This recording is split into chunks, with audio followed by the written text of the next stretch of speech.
कुछ कहना चाहेंगे?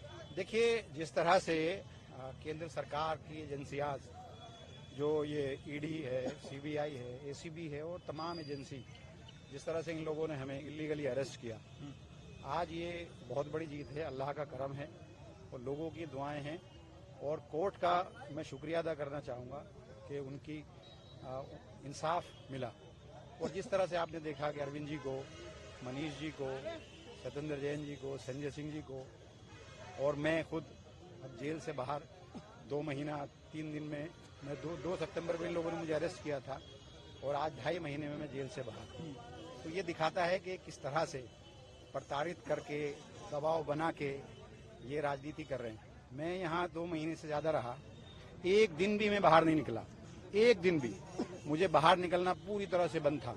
मैं 24 घंटा बैरक के अंदर रहता था, 24 घंटे सिर्फ मैं एक टेलीफोन करने के लिए आता था या मेरी वकील से मुलाकात होती थी, वो था इस तरह का। और ये था जिससे मैं बात करता कि साहब ऊपर से है, हमें ऊपर से है परेशान करना है, मजबूर रखना है। ये सब इस तरह की राजनीति ये बंद होनी चाहिए।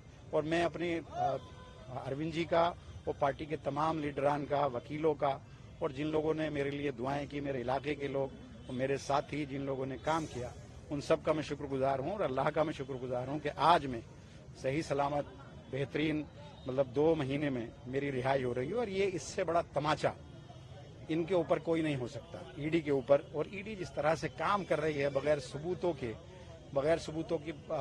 बिला वजह स्टोरियां बना करके वो जो काम कर रही है, उसको रुकना चाहिए।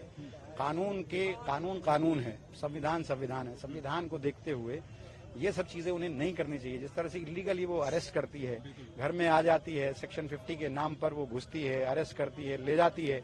एक मुकदमे में एक आता है, फिर साहब आप नोटिस पर नहीं गए। जबकि सुप्रीम कोर्ट ने 18 अप्रैल को मुझसे कहा था कि मेरे सारे जितने भी संबंध थे उनको इलीगल करार दिया था और कहा था कि आप पेश होइए। मैं गया, 13 घंटे रहा। उसके बाद फिर कोर्ट में मैं गया तो सारी चीजें होने के बावजूद 2 कंप्लेन केस उन्होंने मुझ पर की, तीसरे की तैयारी, एक ये केस कर लिया। सीबीआई ऑलरेडी में बेल पर था, एसीबी में मैं बेल पर था, एक ये मुकदमा था, एक ईडी ने एसीबी के अंदर एक एफआईआर कर दी।